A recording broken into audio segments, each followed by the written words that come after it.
Trollord Games. Join the fray. Welcome to the new year, 2022. Well, we think it's 2022. I'm not really sure. It's been an entertaining week is what it's been. Hopefully, yes, I am told that I am visible and can be heard. So that is a good thing, I suppose.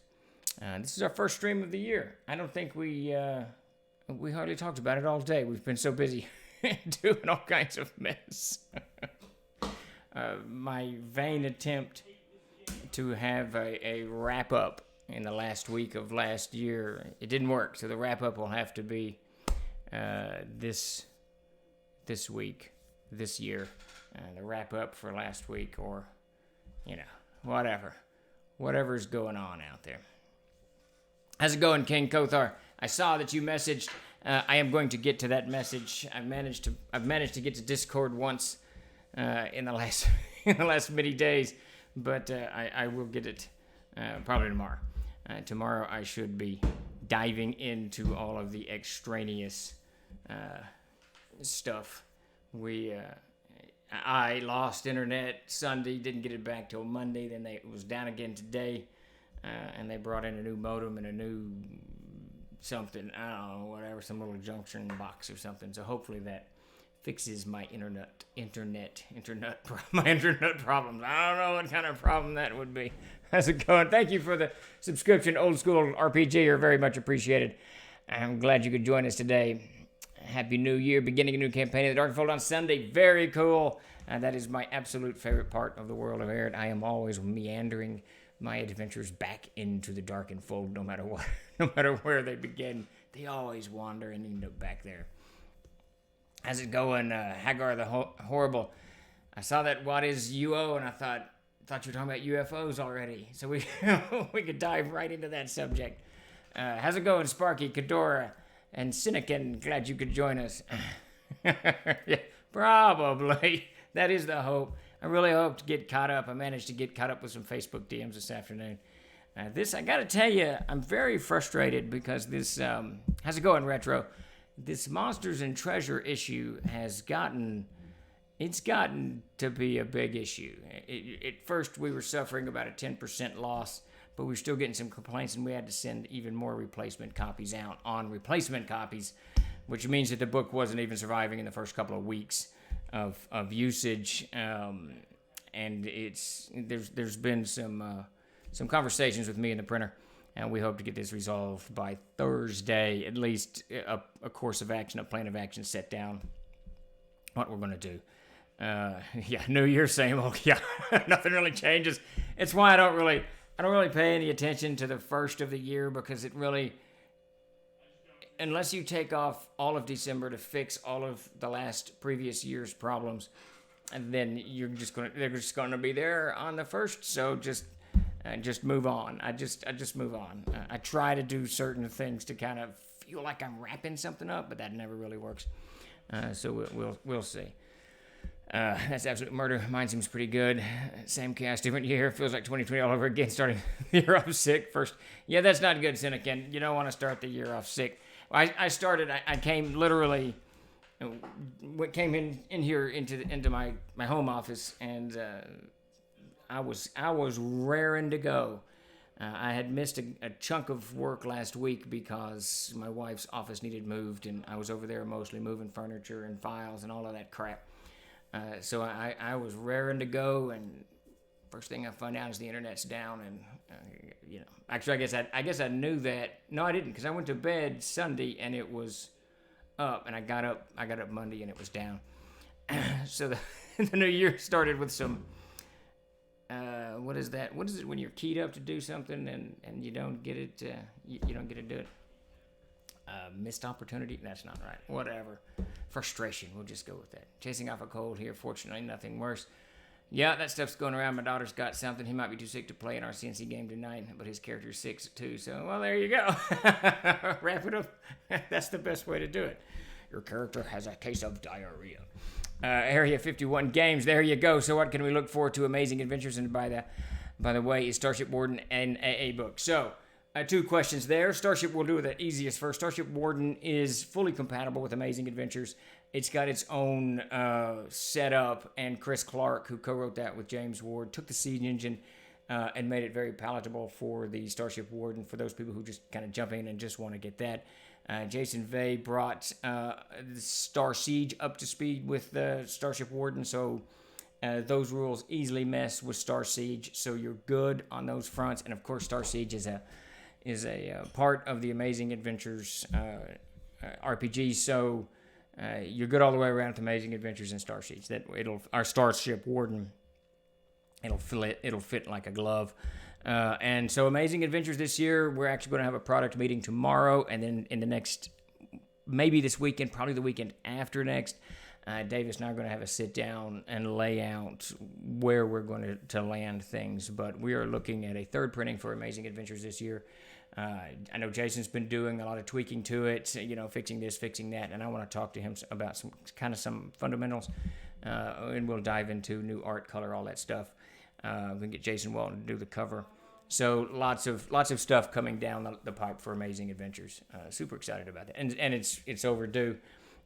Second printing has sold out, and then we've did a very light run of just to keep it in stock. So it's time to hit that ground running. It's a great game. When fantasy mimics life, indeed. Steve, I want to get 3 CNC modules, as I don't have any. What would you say are the cream of the crop? I'm going to go with A1, Line in the Ropes. So A1, Assault on Blacktooth Ridge, and then Line in the Ropes, and then Shadows of the Halfling Hall. That would be my 3 choices. They're all kind of low level. Shadows of the Halfling Hall is an extraordinarily AD&D-esque adventure. It's got that kind of feel to it that the Advanced Dungeons & Dragons stuff did. Mike Stewart wrote that. It's just a great adventure. Assault on Blacktooth Ridge has everything that you want. It's got dungeon, overland, town, nobilities. It's got all kinds of role-playing. It's just chock full of to get you really going on the road to adventure. And Line in the Ropes is one I wrote, and it's one of my favorite that I wrote because it's got, I'm not going to say much, I don't want to give any spoilers, but there's multiple themes going on that allow the CK to take and manipulate the table a little bit so that the players are kept jumping somewhat. So that's one of my best. And I'm actually... we have the maps. I think they should be done today or tomorrow. We're redoing all the maps in Line in the Ropes, so those should land in the next few days. And then I'm going to add a good chunk of content to Line in the Ropes, flesh out some stuff that I wanted to have fleshed out before, and then tie it into the Horn Gods winner, which came out last year or some such business. So those would be my 3 choices: Shadows of the Halfling Hall, Line in the Ropes, and Assault on Blacktooth Ridge. Does Line in the Ropes have a river crossing? It doesn't have a river crossing, but it does have a river that you go down the bank of. So I think it's a small river too. But so sort of a river arrival. There's rivers everywhere. The river runs through it. How's that? And do you think you might do a dedicated book for superheroes and maybe a dedicated book to open sci-fi book? Yes. So the sci-fi book, that's Star Siege. So when I say, so basically there's 2 trees for our Siege engine. One is Castles and Crusades, and that's all the fantasy. And the other is Amazing Adventures. And Amazing Adventures gives you the core of the Siege and the character classes and progression and spells and stuff like that. And then in the Amazing Adventures tree, you're going to come other genre books, horror, sci-fi. The sci-fi book is done. It's called Star Siege, and you can buy. We'll have that up for sale very soon. But you can buy Star Siege. Just buy it, play it. You don't need Amazing Adventures. It's just kind of you can. If you have Amazing Adventures, it'll help somewhat. I'll just give you more content, really. But Star Siege will be standalone. Tainted Lands standalone. All of these things standalone, but fully compatible with Amazing Adventures. Which, of course, using the Siege engine makes it compatible with everything. So that's definitely part of it. Now, that superhero thing, it's funny you should mention that, Area 51, because I finally had the opportunity to see the latest Spider-Man franchise. So I wanted to see the third movie. My daughter's a big fan of it. She wanted to go, and she's headed back to England here soon. So we're going to go to the movies. But to see it, I had to go see the first 2. So we got them on wherever the hell they are. And we watched, the Tom Holland movie 1, Tom Holland movie 2, and No Way Home. And No Way Home was such a good movie. I'm not going to give any spoilers away. It was a fantastic movie. It was well written, well constructed, with enough surprises that it kept me just pleasantly tickled through the whole movie. And it got me to thinking that we have Victorious, but we really don't have a superhero game. Victorious is kind of a 19th century steampunk, but we don't have superheroes. We don't. So I'm going to talk to Jason about it. I tagged him the other day. I'm sure he responded. I didn't see his response yet, but I'm going to talk to Jason about siege engine superheroes. I think it would be a great addition to the whole thing. It would just fit very well. Next on my list to buy is the Dragon's Crucible box set. Looks great. Yeah, we've been shipping quite a bit of those lately. I'm not sure what's going on out there, but those have been rolling out. It's a fantastic buy. You get five huge books in it. Well, one smaller book, but 4 huge books. It's a huge amount of gaming content in that thing. A huge amount. By the way, I'm Christopher House. Oh, very cool, Christopher. Nice to meet you on Twitch. We've talked on the phone a little bit and via Facebook. But welcome to the Twitch stream. And your package definitely went out today. So we shipped a truckload of mess up to the post office today. So it's headed in your direction. Tainted Lands is going to be separated from CNC. It'll still be Siege Engine. It'll be part of the Amazing Adventures family. But it still has a very close tie-in to Air because Tainted Lands is part of that. So that Tainted Lands will be a nice bridging project.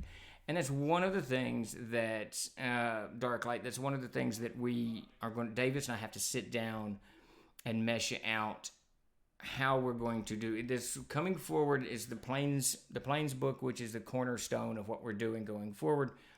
And then how to tie that in with the Rings of Brass to the world of Enzea, to Amazing Adventures, to Earth, to Tainted Lands, to Star Siege, to Starship Warden, all these things. So we want to have that kind of thematic thing so that for those of you who are interested in moving from genre to genre, you can easily do so. And it makes sense. It's not just something that, we've thrown together. So, but what we have to do there is figure out the actual publication schedule, what makes the most sense. One, how it actually works, and then what makes most sense. The nice thing about how it actually works, we've already built that in through the Rings of Brass.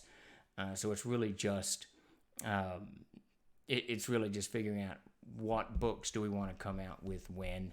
And that includes Alfstrag, of course, all kinds of stuff floating the hell around in there. See, this is one chill dog.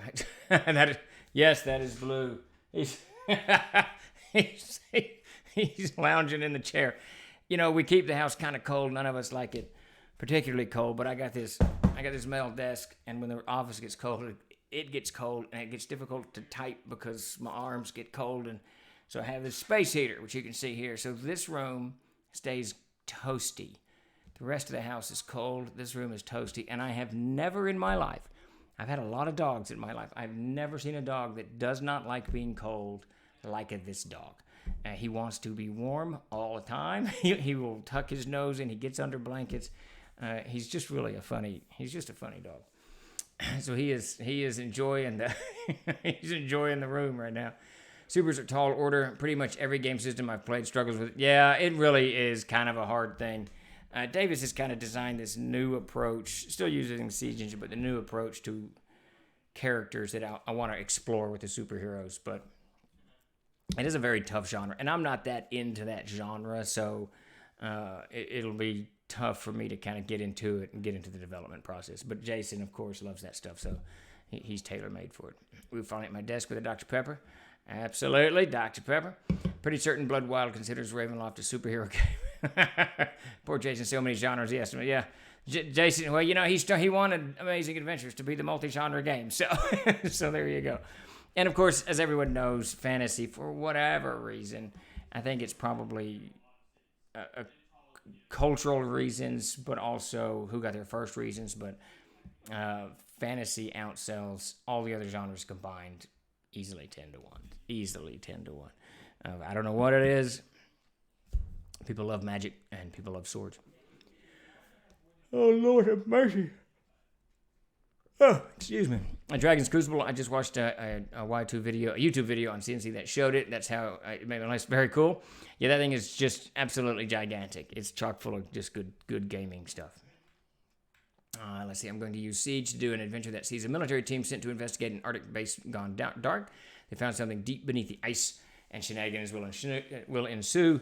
Looking for a bit of an X-Files Aliens vibe at different parts. That's very cool. I love that type of game. We've been kind of talking, I just finished rewatching the X-Files series not too very long ago. And someone must be home. And we've been talking about that quite a bit. How to bring that feel to the game table. Because I think that would be cool. If you can capture the Mulder, Scully, just, I don't know. It's a hard thing to... we all want it. We all want to believe, right? And they did this beautiful job when they did the X-Files. They did this beautiful job of bringing that into our homes and making us feel a part of it.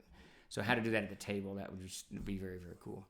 He might be a hellhound. Yeah, maybe he is a hellhound. We can get him howling all the time, so that plays into it. I would be interested in something modern that deals with supernatural or paranormal, similar to Warehouse 13 Sanctuary. Yeah, there you go, Pat. So we're on the same kind of wavelength, and somehow to make it so that it's not over the top, but it's also still interesting to play. I think that would be very cool.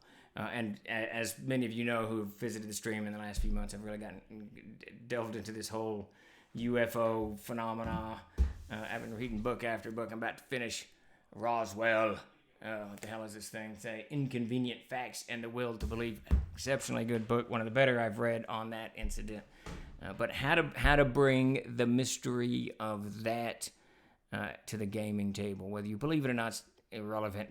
How do you bring it to the table to make people really kind of feel that it's going on? Like you're talking about there with paranormals, Pat. I'm with you, Supers isn't really my cup of tea. I've looked at Supers supplements for Warhammer 40k conversions. Otherwise, I've played one. Yes, I think I played... What's the Marvel superhero game? I played that once a long time ago. Back in 85, 87, I don't know, something like that. But hadn't played one since. Dr. Pepper is the official drink of Castles and Crusades. Yes, I've been trying to get them to give us a sponsorship for a while, but they haven't done it. I'm going to have to step up my game with Dr. Pepper. Get me a Sword and Planet game already. Otherwise, I'm going to have to write it myself. And I really don't think I have it in me to design another whole game right now. Yeah, they could be. Yeah, there's a lot of work. There's a lot of work that goes into it. I'd love to do is get Barsoom, but someone has that license, and I can't remember who the heck it is. We need a Zork. Players get X amount of turns to escape the dungeon depending on their light sources. There you go. Tales of Gore, John Carter. I don't think we could do Gore, Dark Light. I remember Gore from the early 80s. Gore, I don't think that would fit well in today's market, in any market, honestly. The Gore stuff is, if you haven't read it, go check it out, but brace yourselves. It's a different form of fantasy fiction. Darklight knows what I'm talking about. Might have to bring back some slinky art for Sword and Planet. I kind of want to run the Kelly Hopkinsville encounter as a siege. As a siege game, hillbillies versus goblins and aliens. That would be badass. That would just be really cool. That reminds me, I'm not going to do this justice, but there's this TV show that's these 5 or 6 hillbillies running around. It's shot like one of those first-person documentaries, running around hunting Bigfoot or whatever. And I can't remember, one of them, while they're hunting Bigfoot, one of them gets tied up to the tree, and the other guy's like, I can't remember his name, it's like Hickory or something, Hickory, I can't remember, but he's like, Hickory's naked and tied up to a tree. That was just, Bigfoot took his clothes. It was so, I've probably never laughed so hard in my life as when I was watching that show. I cannot remember what it was. There was a game called Conspiracy X by Eden Studios. I've heard of that. Superhero games are so hard due to the diversity of the abilities and such. Thank you, Time Lord's Wife, for the subscription. Very much appreciated. And for those of you not aware, Time Lord's Wife is doing a stream tonight where she's going to talk about Amazing Adventures, the 5e version of Amazing Adventures. So please check out her channel. Head over tonight at, I'm not sure of the time. Where's Chuck? Chuck's not with me. Where's Jason? Jason's not with me. Where is everybody? 7 p.m. So it's going to be Pacific Standard Time, 4 p.m. Pacific Standard Time. I don't know what's going on with my brain today. So like 6 p.m. Central Standard. I don't know. Just check her channel out, give her a follow, and watch for amazing adventures tonight. I enjoyed the Marvel RPG, played Heroes Unlimited in my younger years. That might have been the game I played. I can't remember. It was over the top back in the day. Thank you for the subscription, Real Long Shot. Much appreciated. You know, Gore wouldn't fly very far except for certain segments. Yeah, it's just Gore is Gore's a whole different ball of wax. I don't know. I remember reading. I read 2 of the Gore novels, and there's a lot of them. There's 30 or 40 or 50. I don't know, but I remember reading one, and I was so good. This was back in '82 or '5. I don't know. And I remember I was so like, what? Why did I just read? Then I went and got another one, and read it as well. And I was not deceived. It was thematically the same thing. It was very entertaining. Need to get yourself an Italian Greyhound. Not a fan of anything below 72. Well, that's this dog. I've never seen a dog. I had this little Papillon Pomeranian mix who would stand in the snow for hours and not give a crap. And she was like 7 inches tall. And I got this Australian Shepherd, huge old dog, could give a crap what the weather's like. It was pouring down rain the other day. And she's just wandering around the yard, doesn't care. But old Blue, who's not here now, for those of you just joining, he don't like the cold. He does not like being cold. And the alien conspiracy is vast, with as many as 82 alien beings claimed to have visited Earth. There you go. It's all kinds of stuff. I've been watching a lot of that stuff. It's interesting. I was thinking for modern games of horror, adjusting when levels start granting flat hit point bonuses instead of hit die might be a good way to adjust lethality. Yeah, that's an interesting approach. And Tavis has developed something else. I'm not sure he'd want to carry it over. But just looking at things a little differently. And I know the superhero genre it's just different, right? It's just a little bit different. And because the advancement is different, you don't come into your powers. You've already got your powers, that type of stuff. Unless it's Tony Stark giving you a crap. A random question on game design. Would it be ridiculously expensive to license a TV show, novel, series to convert into an RPG? Generally speaking, it's pretty expensive. It depending on the show, how old it is, how popular it is, it could be anywhere from $5,000 to $50,000. I mean, yeah, it depends. Now, a lot of times RPGs kind of fly in under the radar. They don't get the huge licensing fees that computer games or board games get. But it can be. But clearly, a lot of companies do it because a lot of these games are out there. I think Expanse got a license or gave out a license, stuff like that. So it's definitely out there. Serenity went to Margaret Weiss, I think. Yes, it's good stuff. But it can be. It just really depends on the property. Remember Michael Moorcock did Warlords of Mars. Michael Moorcock is one of my favorite writers. I was actually talking about him just yesterday. Blue Buck canceled tonight due to computer issues. I can feel that, Pat. We've been having that like crazy around here. It's aggravating. Hey there, hope you had a good holiday. Doing well, blah, blah, blah. All right, there you go. All right, so I caught up with the stream. I like to try to vainly stay on top of it, which sometimes I can do, sometimes I can't. Anyways, I'm Stephen Chenault, and we're here for Ask Me Anything. So if you're wandering into the stream just now, let me get this pull back up. We're just here to talk about games, game design, comic books, movies, TV, Roswell, whatever subjects pop up, and keep talking about technical issues. And you want to change my stream tonight? Yeah, it's just spreading. It's just spreading through the net. They eventually had to get me a new modem, so it was interesting, and they had to fix it again today. He updated to Win 11 and has caused all types of issues. Yeah, that's what I'm hearing. I'm dreading that, and that's one of the reasons Davis was going to be on the stream today, but one of the reasons he's not on the stream is an update to his computer, changed all his sound settings, so we got to fix that. We hope to get that done Thursday, I think, when Chuck and I are going to dive in and try to fix it. Okay, here's the pitch. A sword and planet game that is more of an homage to the entire genre rather than a straight adaptation of any one intellectual property. Set it on Jupiter because the planet is so huge you could fit it so much crap in there, play fast and loose with it, have people pen some fiction beforehand to build the world a little bit, release an anthology of all new sword and planet fiction as a tie-in. That would be kind of cool. I like the idea of Jupiter. There was a series of books by Piers Anthony. I can't remember what the series is now. That Jupiter was. There's like 5 of them, and it takes place in and around the colonization of Jupiter, which would be kind of cool. And that would be kind of an interesting take on the whole Barsoom, John Carter. For my money, you're going to be hard pressed to do it better than Edgar Rice Burroughs did, because Barsoom is just so, I don't know, it's so unique, and it's just so Earth-like without being Earth-like, and that's a really hard thing to do. I like the idea, King Cother. I like the idea of sword and planet games. I really do. I like, I like when science fiction and fantasy is merged seamlessly. Frequently, it's not. Frequently, it's merged in this kind of haphazard way that, they don't play well together.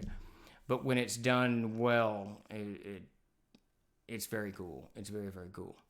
And I could always play up the Venus Anglin Air too. That's part of what's coming down the pipeline this year. That's what Davis and I have to sit down. We gotta sit down and figure out what, how, and what's the best direction on our product approach. He's already started writing a bunch of titles, and I've started working on quite a few too. And Jason is done as well. So now we got to figure out who goes into the line first.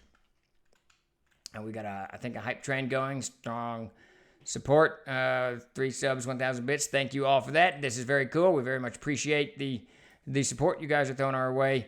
All of it helps, of course, keeping the lights on at Troll Lord Games, and so we can keep bebopping around. And we do plan later this month, I intend to start a weekly game here on Twitch. I got to work out the time schedules, and then we'll go from there. But that should be coming soon as well. Question: will the Monsters and Treasures of Air get a rework down the line? Yes, definitely. It'll be a little while on that. Coming up, what the hell's going on about here? Coming up first is going to be the Codex of Air. It's almost sold out, and I got to figure out. We're going to do the Trail Guide to Air. We got to get that kind of put together and out there, and that's what's next on the pipeline. And that again is part of 2022's long discussion on what we're doing going forward. First quarter's covered, but we gotta line this stuff up. And the nice thing is, we finished the NPC Almanac just before Christmas. Got that. Well, no, it was after Christmas. Anyways, it's done. We'll get that to printers in the next few days, and we're caught up on these Kickstarters, so we can focus forward, and that's what we need to do here at Troll Lord. We need to focus forward and get all this other stuff rolling along. Let's see. I had to reboot twice at work in order to get my PC to load, and damn it, it did load after all. That's it. I tell you, it's been an interesting couple of days. The modem being down twice. My neighbor's modem was down twice. And so Mark and I tried to go have pizza today at U.S. Pizza. I hadn't seen Mark in a few months, and they were closed. They don't have enough staff to keep the doors open. Then where did we go? We went to Purple Cow, and there's almost no one at Purple Cow. It's just, I don't know. Things are weird, man. It's weird out there. Willie, thank you for the subscription. Very much appreciated.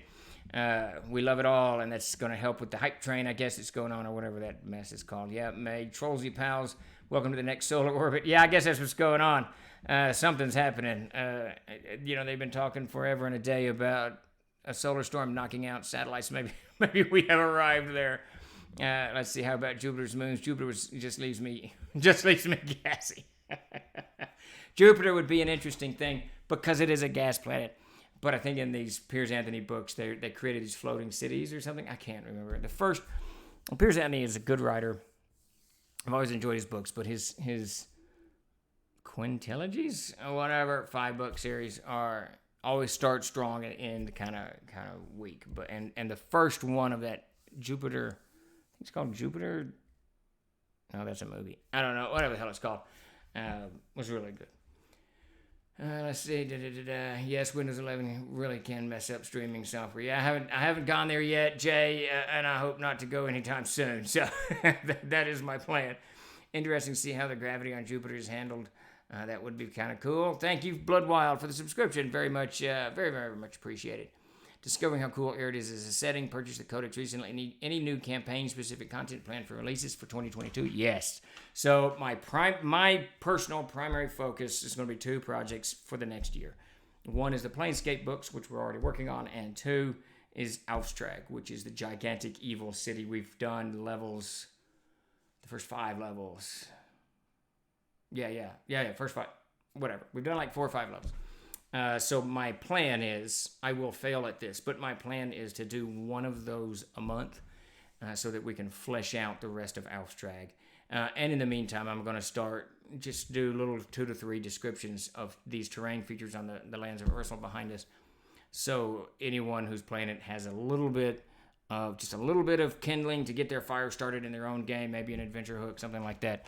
So you can go with it. And I've started on the coast, the Marbeline coast, which is south to Darkenfall.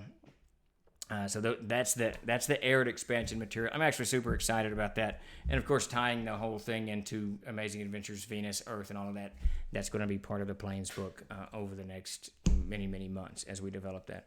I'm glad you're enjoying the setting, Josephus. And we've been rolling out quite a few of them lately, which is nice. And it's one of those settings I think that once people kind of dive into, once they get past that first somewhat ponderous background material, it can be a lot of fun. We received a level 1. I'm going to share that. I don't know what this means. I hit share, so something might happen, something might not happen. I don't know. Let's see. I'm not touching Windows 11 until my next rig. I am not an early adapter to new. I'm fixed to have to replace all of my stuff here. I got the graphic card. The rest of it's fixing to. Let's see. What are we doing now? I don't know how to do this. Maybe hit enter. I don't know what I'm doing, guys. Okay, something said choo-choo. I think that's me. I love the M&T of Air. Would love to see color pictures of the various monsters currently. That is what we're doing. We are bringing that thing up to speed with the rest of the books. I have Zoe drawing, coloring, a lot of that stuff. I am currently working at the library, Give Our RPG Club with Amazing Adventure Series, the Borderlands Adventure Society. Very cool. We got more of that coming down. Things are weird here too. Not as weird, but everything's just off. Oh, what's going on? Possibility of Trollcon this year. At TrollCon this year, maybe. I would love to do that. We talk about it all the time, and it's one of those things that I absolutely love to do. We'll see. We'll see. This is going to be an interesting year, I think. We're all on deck. The organized play is really moving forward nicely. We've got Fantasy Grounds releasing this month. Player's Handbook just came out. It's going to be a fun year. If we could fix this monster treasure book problem. Come to Dallas for a Troll Lords Con. Dallas, Fort Worth, there you go. Blood Wild. Thank you for the subscription, Blood Wild. If I didn't thank you a minute ago, I saw that. Hey, that's me. Super excited to talk about this and even use it for an upcoming project. Very cool. I think your stuff went out yesterday. Time Lord's Wife, you should have it. You should have it very soon. I'm pretty sure I earmarked it to go priority, so hopefully you get it next day. Of course, I know you're out West Coast, so who knows? Who knows what's going on anymore? I mean, Sword and Planet doesn't seem to usually take astrophysics into account. Probably not that often. Hey, how about a 5e refugee guide to CNC? Refugee's Guide to CNC, partly as joke, maybe for April, but I'm starting to meet more players who are just plain getting done with the game. Now that's interesting. That's very, very interesting. I am kind of getting a little bit of pickup in social media that people are kind of looking for something new. And we're going to push Castles and Crusades extraordinarily hard. It is a game, I think, for those of you who have played it, that really it does what you want it to do. It's easy, it's simple. You can start playing in a few minutes. Character creation is very simple, and it actually really encourages role play and problem solving outside of skills that you might have listed on your players. So it's an extraordinarily good game that we push all the time. So Sweeper AZ, we will do what we can do to give an aired our CNC Refugees Guide. That's a fantastic. I like that. I like that title. Who was that? Who was that artist? Fishbowl helmets, but no pressure suit. I can't remember. I agree about Piers Anthony. I really like the first couple of books in his Incarnations of Mortality series, but my interest really dropped. Yeah, that's M5, spot on. That's the one of my favorite Anthony books is Pale Horse? Rides a Pale Horse? On a Pale Horse? I think it's On a Pale Horse. Just so original, just so unique. But by book 3, you're kind of like, what? And then book 4, you're going, what's going on in this thing? Because he does one for each incarnation of the mother, of natural phenomena. There's Mother Nature and a couple others. And it was, check out On a Pale Horse if you haven't. Forget the rest of them. Just read that one if you haven't. It's really, really good. I'm really enjoying the Codex expansions. Just enough detail to sow a lot of story ideas, but not overwhelming details that tie your hands. That's the whole purpose behind those things. We just want to give you kindling for fire and let you start your own adventure and go. I think I'm going to run an open CNC game on my stream. Oh wait, didn't Traveler have a Space Viking supplement? That would be an idea for Sword and Planet. That would be badass. That would be very cool. I think I'm going to run on an open CNC game on my stream once a week and see if I can draw in other streamers. Oh, that would be very cool. And that would be cool to shout out Trollerwood Product. We're going to work really hard. I've talked to Chuck quite a few times about this, about getting me up online with the game to showcase Castles and Crusades and see what the game's about. Go to Game Thanks, guys. Got to go Game Thanks, guys. Take it easy, Area 51. Thanks for joining us. Let's see. Is Saturn a gas giant? A planet with rings and regular meteor storms would be cool. I think it's a gas giant. I think they're all gas giants past Mars. DMing 2 to 3 CNC games on Twitch a week would make me happy. I just need people. Yeah, that's what we got. We got to get the word out. I do wonder sometimes what actually sets Sword and Planet apart from just fantasy worlds. I don't know. It's kind of a like when you look at Barsoom, the whole you're moving around the planet so very, very quickly in these ships and.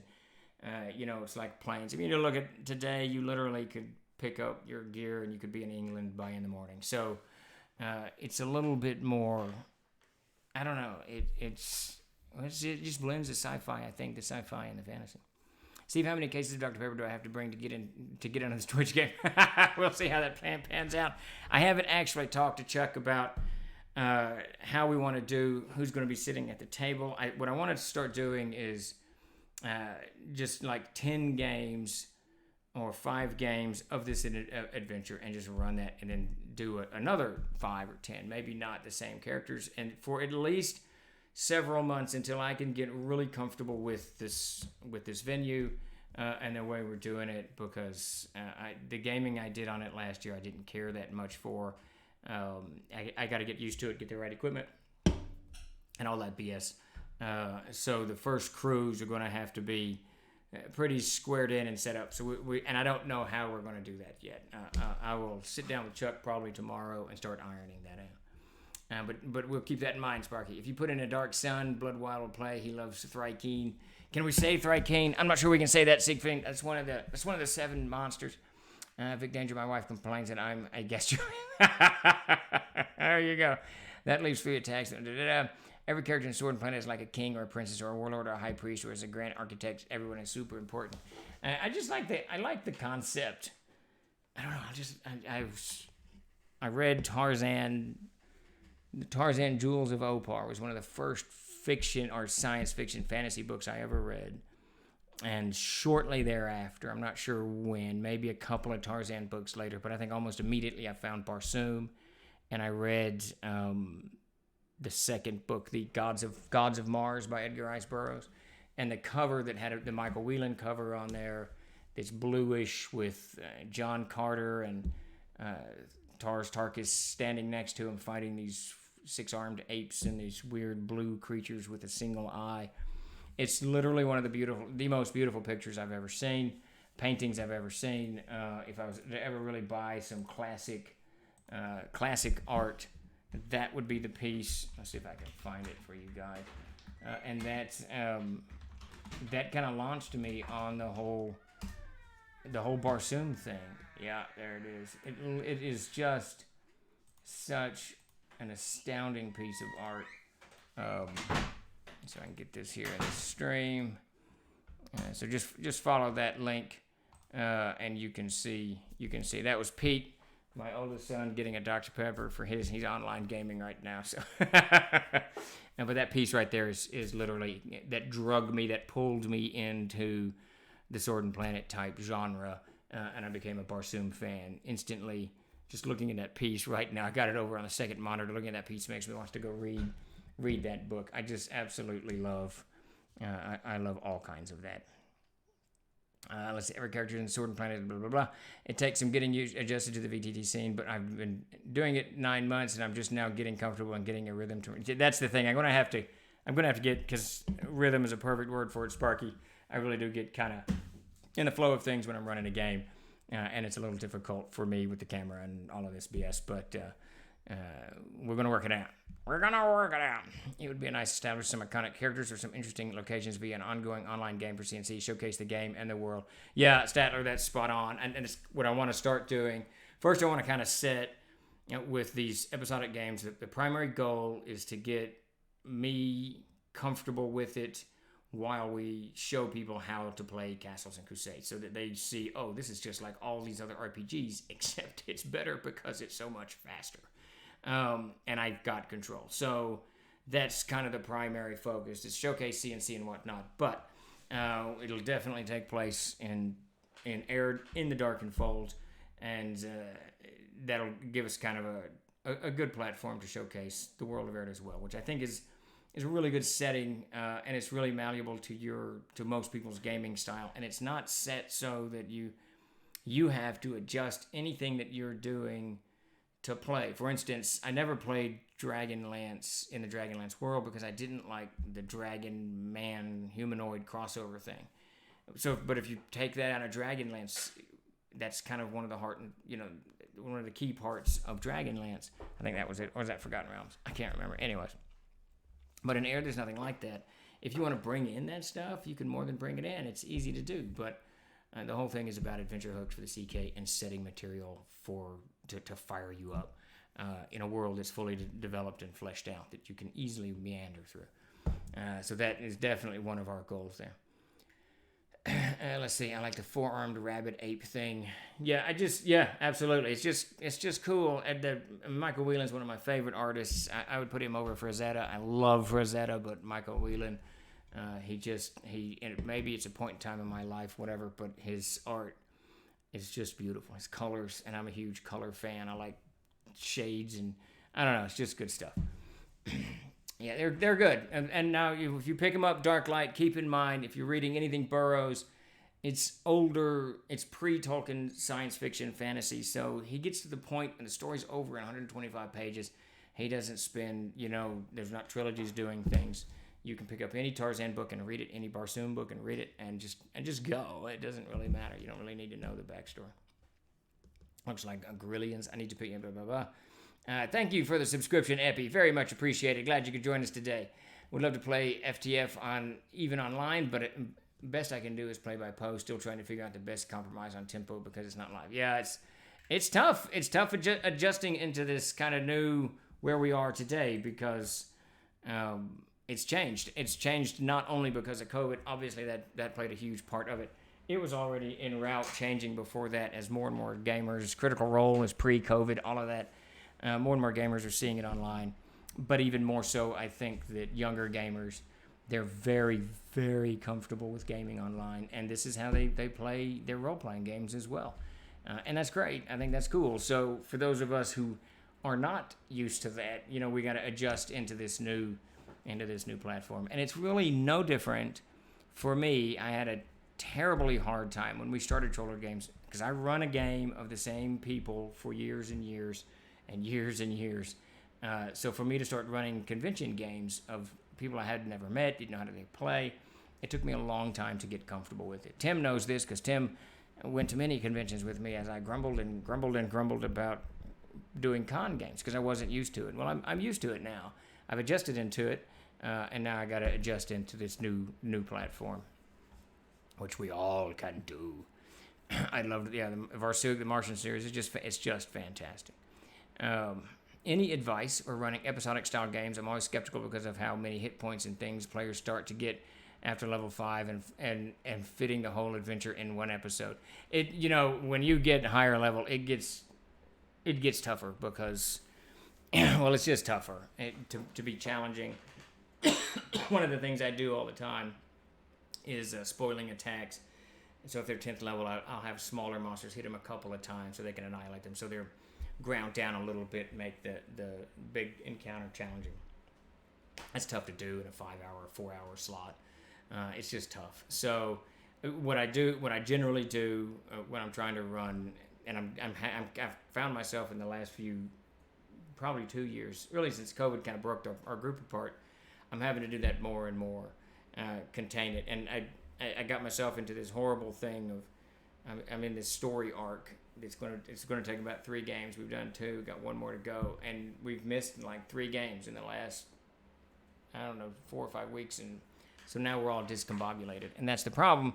You really do at times need just episodes so that you go, this is what you do, and this is what you're done doing, And when I do that, I'll usually set it up on the previous game, do a very, very light setup that I can change, make it very malleable going forward. For instance, I had this adventure that I designed very, very quickly that there was these Fae. I described these Fae captured in these cages. And the whole thing was a large Cyclops was capturing Fae, luring them in with this kind of type of fungus, and then capturing them and eating them. So it was a very short, very small contained, and in game one, they saw, at the end of one game, they saw these cages hanging. I described it. So next week, they're going to investigate that. So I've got kind of the hook done before we sit down because we're only playing about 3 hours now. I've got the hooks done, so they're already en route, so I don't have to worry about, marshaling them in that direction. They're already going in that direction, and now we can unfold this thing. But really, the whole thing becomes you kind of have to Hansel and Gretel it up, where it's just one contained encounter, whether that's a role-playing encounter, a combat encounter, or whatever. It can't have any huge episodic things with it or grandiose things with it. It's got to be the witch in the house making candy, and she wants to eat you. And that's that.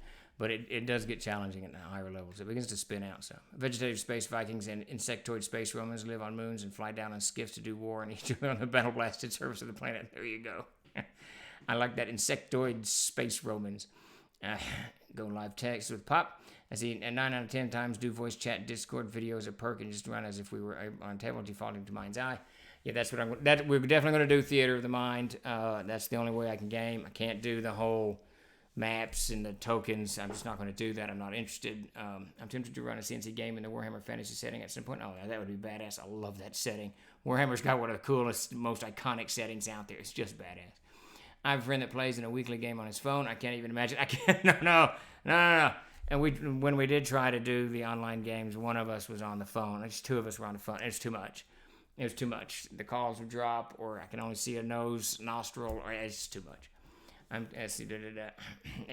with you, Statler. Absolutely not. You might not feel fully adjusted, but you did pretty good in the virtual GreyHawkCon game despite technical difficulties. I think I'm getting there, and I think the equipment that Chuck's got us set on has helped a lot. I think I'm getting there, and it's really a whole matter of doing it now and getting and feeling familiar, comfortable with the whole thing. So this is what we're doing going forward. And hopefully we can get our asses together and get this going in January. That is definitely the plan. I thought about that as well. As have Princess on Audible.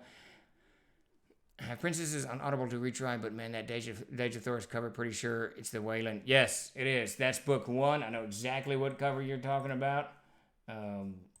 It is this sucker here. It happened to just be open next to the Gods of Mars. It is just an insanely beautiful piece, and that would have been the second Barsoom book I picked up. And what's nice about Barsoom, what I've always liked about Barsoom, and I know there's a lot of conversation about female armor, the chainmail, and all of that stuff, and that's great, and it all, it's very intelligently approached. But the nice thing about John Carter is everybody's naked. Nobody wears armor. The men are naked. I think John Carter spends half the full first novel naked. And they wear these small harnesses only to carry their weapons.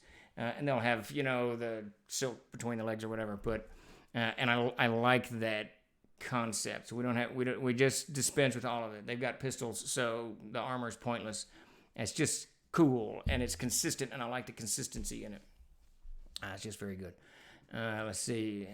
Tenderize the party with some weaker monsters. That's exactly what it is. We're tenderizing them. I love that. That's a great way to do it. Yeah, with everything going on lately, episodes are how I have to run most of my games, kind of like you described Tarzan or Barsoom. A player can drop in for a session and kind of know what's going on. Yeah, that's what you got to do it, because it's too much. It's just, things are dislocated. Now, we're not going to talk COVID or any of that mess, but things are dislocated, and it's going to take us all a while, the society, whatever that's going on, to get its new rhythm going. How's it going, Snow Quilter? I'm glad you could drop by. I emailed, and I see an email back from your husband, Mark. I will be getting a hold of him here very, very soon. Super stoked on all of that. So kind of the old times serials. Hey, give him cliffhangers every once in a while. Yeah, it just gives them something to play up on. I hope all is well up in your neck of the woods, Jennifer. Things are cold down here. You guys sent your cold down here. I don't like it when you do that. Leave your cold up there, and then I got a stupid heater on, and it's hot, it's cold, it's a mess. People have showed up to VTT games I've been part of on the phone with no dice. Yeah, that's crazy. That's just nuts. It is. Everybody's got, and that's part of the VTT thing, right? Like Mac, one of my closest friends on the planet, he loves gaming, but his internet is still dial-up. Davis's is still dial-up. Tim just got on fiber optics 2 weeks ago. So doing VTT on dial-up is challenging, to say the least. Absolutely challenging. I'm here for the continuing saga of setting up a computer for your brother. That is what we're going to address. Chuck and I are going to tackle. Chuck and I are going to sit down. Davis was supposed to be on tonight's stream. Davis and Chuck and I are going to sit down Thursday and tackle that and get that fixed. And that is the one thing we're doing. That's what I'm trying to do in these first couple of weeks of January. All of these lingering problems that hounded us throughout 2021. I want to get them fixed so that going forward we're squared up and we don't have to deal with this shit. I can stream very easily. Chuck and I fixed my stuff a year and a half ago, so I don't need Chuck here. I don't need Tim here. I don't need anyone here. I can turn the crap on, start going, and we need that set up for Davis too, so that when he's available, he can jump in. I've been doing Conan recently, and I tend to spread out the nakedness among everyone where it makes sense. Yeah, well, and that's the whole thing. I mean, it's a whole debate you can have. Conan doesn't wear any armor. Red Sonja doesn't wear any armor. Ballet doesn't wear whatever. I don't care. Obviously, if you're in sword battles, you probably want to wear armor, right? I mean, why a man would be in chainmail and a female would not be makes no sense. But in the Barsoom context, it's very different because they have those. Is it a blaster? It's not called a blaster. It's called a pistol, whatever. But they have projectile shooting pistols that are going to go through your armor, so you can dispense with it all. And now we can all be naked. And that plays into the whole swords and planet genre, the whole kind of concept behind it. Leatherstocking Tale is worth a read. Yes, I might check those out after you mentioned them last year. So Statler, I read them years ago. I read Deerslayer twice. The thing that it's very slow, very slow, very slow. But the thing about those series, especially if you run games, I don't know that I've ever read anyone that describes terrain as with such detail, clarity, and at the same time smoothly as James Fenimore Cooper. I mean, it's great, but it is slow. It's slow. It's not as fast as the movie Last of the Mohicans. It's slow, but it's insanely good. He tells a story from beginning to end, and I love it. So for that alone, I recommend the Leatherstocking Tales. I've been doing Conan recently, and I tried to spread out. Shoot, if I could get away with a chain and mail Speedo that gave me the AC bonus of plate, I'd be on top of that. Modesty be forgotten. Absolutely. Absolutely. Also, they still have dial-up as a service. I guess it's dial-up. I don't know what the hell it is. It's insanely slow. It's probably not dial-up anymore, but they're way out in the wilderness. So maybe not Dark Light, but it's something like that. Had someone roll for me, I'll roll for you. Yeah, we don't need any of that. We have had a really mild winter until this week. Thanks for asking. Stay warm. May have to exchange the cowboy boots for something with more insulation. Yeah, I got a pair of boots over here. I had to have them on the other day. And the cowboy boots don't keep you too warm. But damn if they're not comfortable. And I just got a brand new pair right over there. So I surely do like them. And Davis is a great guest when it works smoothly. Yeah, he is. And of course, Davis got me into this whole damn hobby thing. And he and I have worked together for years. We've gamed together. We collected comics together, the whole 9 yards. So it's great to have him on here and get his perspective of things. I tend to look from a business side of things, and he tends to look from a game design approach. So the two of us together really complement the whole Troll Lord bandwagon of lunacy. Now I want to see Red Sonja. I run around in the snow with a sword in my underwear. Armor is overrated. There you go. You just paint yourself blue and run screaming into battle naked, drunk, and probably on mushrooms. You just might do it. There. That's the way to do it. I play one weekly Fantasy Grounds and 2 alternating week Theater of Mind Zoom games. We all have good bandwidth though, lots of fun, and we blab between 1 a.m. and ends up TZ until 2. Yeah, that's the cool. And that's one of the things. If everyone's got a good setup, it makes it so much easier. Because you can communicate and do all of this stuff. Radium pistols, that's it, King Kothar. You can do all this stuff. And see, that's just right there. Burroughs did just enough detail, a radium pistol, what the hell is that? Who knows? To make it interesting, sound cool, and make armor obsolete. Now he can have everybody naked. And really, when you're looking at Barsoom, it's not a whatever, a contest. Everybody's beautiful. Yeah, everybody's beautiful in Barsoom. It's just cool. It's just great fantasy. It's like Moorcock's Melnibonian stuff and Quorum. It's just classic stuff. Anyways, a sword in your underwear can be done. Yeah, I wouldn't put a sword in my underwear. We have a CNC game on Sundays on Fantasy Grounds. Figuring out the platform is our main source of comedy. That's going to be ours, I can guarantee you, Jennifer. Dial-up does still exist, though. Many out here still have it. More reliable than some of the other options. Yeah, I don't know if Davis is on dial-up, but it's horrible. Max is horrible, too. I don't really like all the super automation of VTTs. I like using Foundry to run my maps. Yeah, I'm going to do Sparky. I'm doing it all Theater of the Mind, which is it's going to describe, react, go. I'm not going to do any maps. I might get into that later for obvious reasons, but for now, it's just going to be me jabbering and them killing me. I have a player in my campaign whose character will inevitably be naked. We have a running poll on how it'll happen during the session. Yep, we got one of those in the Youngbloods game. He's always. In fact, they got attacked at night, and he had to come out of his tent. His character had to come out of his tent. He goes, well, I'm naked. I don't care. You're fighting naked, buddy. It's just the way it is. Yes, Elric and Corum, huge fan. I think I like Corum a little bit better than Elric, just because he's got that, independent streak to him, because his people all live in these small castles in the middle of nowhere. Huge influence on world development. Aird, in fact, if you look at the Fontenoche elves in Aird, they're very, very much, I had Corum's people very much in mind when I was designing that breed of elf, race of elf, that type of elf, whatever the correct word is there. The Corum stuff, just fantastic. Maps and handouts can be shared on a platform like Discord. Guys running Barrier Peaks Theater and shared designs. Yeah, it's all over the place, and it's really me kind of growing comfortable with it. That's kind of what I got to do. Holy Carolina, it's 5:30 already. I think we're going to wind down. I'm actually rather hungry tonight, and I want to get out of here and get something to eat. And my daughter and I are going to watch some Avengers, I think, before she heads off to England and recommences her master's work over there. But I enjoy the Warhound and the World's Pain, too. Yep, that's some good stuff. Time flies when you have fun. So, yes, indeed. I always love, this is my favorite stream of the two. I enjoyed the GMTT, but this is my favorite because we're just jabbering about. We actually didn't talk about aliens in movies this time. That's a small miracle. But there you go. So we're going to wind down here. Real quick shout out tonight. I'm going to mess this up. I'm going to mess everything up. It's in my blood. All right, Time Lords. Here we go. So tonight, 4 p.m. Pacific Standard Time. So that's 6 p.m. Central Standard Time. And 7 p.m. Eastern Standard Time. Forgot what the East Coast is called. Check out Time Lord's wife. She's going to be talking about amazing adventures. She got a great stream anyways. Give her a follow and like and all the other stuff that you got to do. Follow her on Twitter too. Go over there and check and join her tonight. I'll try to jump in. We'll see how that goes. But I know a bunch of the trolls will be hopping in and jibber-jabbering about all of that. And King Kother, I will check my Discord. We will tackle that and get that going forward. I'm saving my alien questions. There you go. We're going to still do that popular culture stream very soon. We got a lot of stuff that we're fixing to gear up on Twitch starting this January.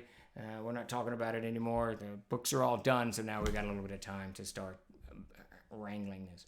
Windows Haunted, Hollow Painting. I think we pulled that off. It may be back, but I'm not sure when that's going to be. I know they went on hiatus. I'd have to get with Chuck and the schedule to see where we are on that. All right, everybody.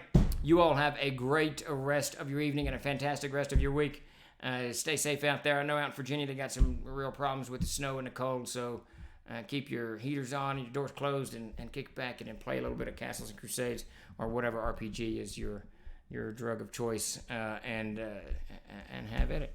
Yes, absolutely. Stay warm yourself. Jennifer, it's a little colder up there, but you all have a great evening, and I'm going to sign off now, and we will see you Thursday at 4:30 and join and be sure to check out Time Lord's wife tonight at whatever time I said earlier, 6 p.m. Central Standard Time. All right, everybody. You all have a great evening, and we will talk to you later.